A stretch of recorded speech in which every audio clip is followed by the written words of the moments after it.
Still morning time at Bisters, and we're continuing our presentations, and away we go. So we did our project on calculus of catapults. So, and I have to get in screen a little bit more. So a little bit about the history of catapults. Catapults were used primarily by the Greeks, Romans, and Chinese. They were introduced to Europe in the Middle Ages, and they were used to launch missiles at and over like city walls, castle walls, to try and get in and raid like the city. They also used to launch like diseased bodies over to spread disease and try and limit the city's population. We're going to focus specifically on a Da Vinci's catapult, which looks like that. It was created by Leonardo da Vinci, who had the idea to improve the current catapult designs of the Romans and the Chinese and other catapults that had previously existed. Unfortunately, Da Vinci was never able to build this catapult. He died before he was able to construct it. The bow portion of it, which you see in the picture, are the curved portions. That's where it holds a lot of the tension, and that's what allows it to launch, because the tension is released and you get a flying object. The end of the bow is then connected to the drum, which rotates, which allows us to control how much tension there is. And it's similar to a mangano, which is another type of catapult, which instead of having the curved arms like that, has just one central tension point. And then we have a cup on the end, which is where you place the thing that you're throwing, your projectile. Why did we choose to do catapults? We chose to do catapults because we had both taken college physics with Mr. Sieverton. We constructed catapults in that class, and so we used like some of Claire's data that she did with her catapult for our project. We wanted to see how the math behind how a projectile is thrown from a catapult and how it reaches to its final destination. During our time in like calculus AV, we kind of saw the overlapping between the math we learned in physics and the math we learned in here, and how we can apply it to both and make connections to both.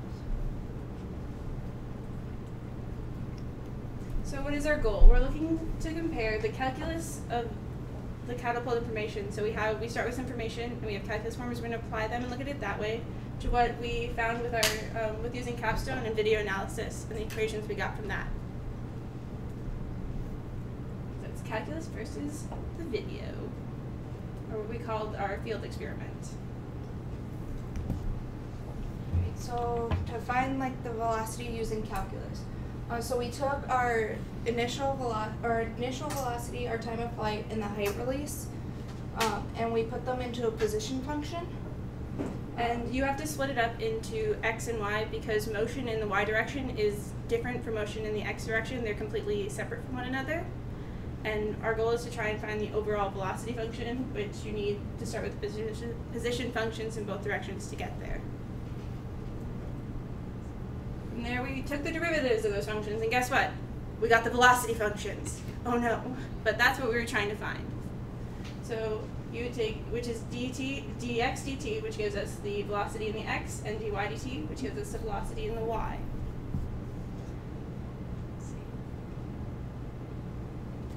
And then we take the reciprocal of the dx dt and we multiply it by dy dt to find the velocity of both, get the velocity equation, which is dy dx, which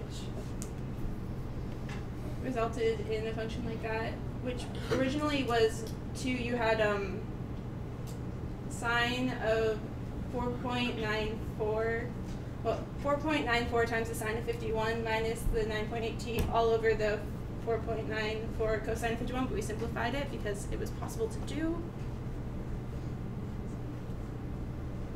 And this is our field test. Hopefully this works. So this is what the catapult looks like when it launches. And these are small scale, yeah. It's a little bit slowed down, and these are smaller scales, so we can do it inside and not break any windows, which is very important. So after we found our velocity function, we took the video and put it into capstone. The green line on the graph is going to be y, and the blue line is going to be x. So we use capstone to approximate, to use video analysis and approximate the function to model the data. This X line should be positive instead of negative because of the way capstone was. We couldn't flip the graph.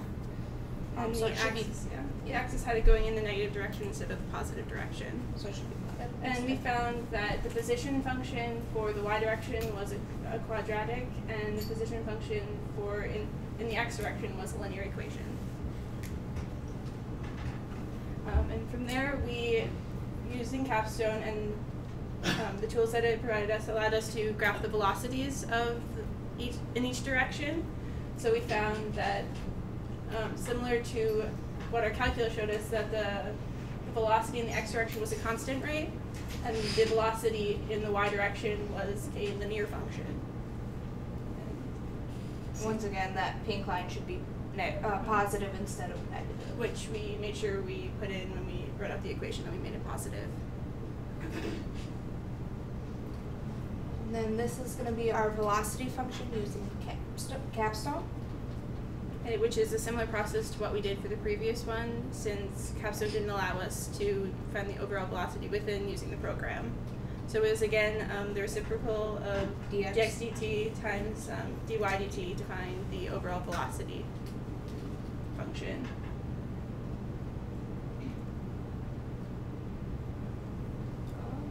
So we wanted to see the difference between since we wanted to see the difference between the two different velocity functions, we chose a time to compare them. So we chose after 0.45 seconds.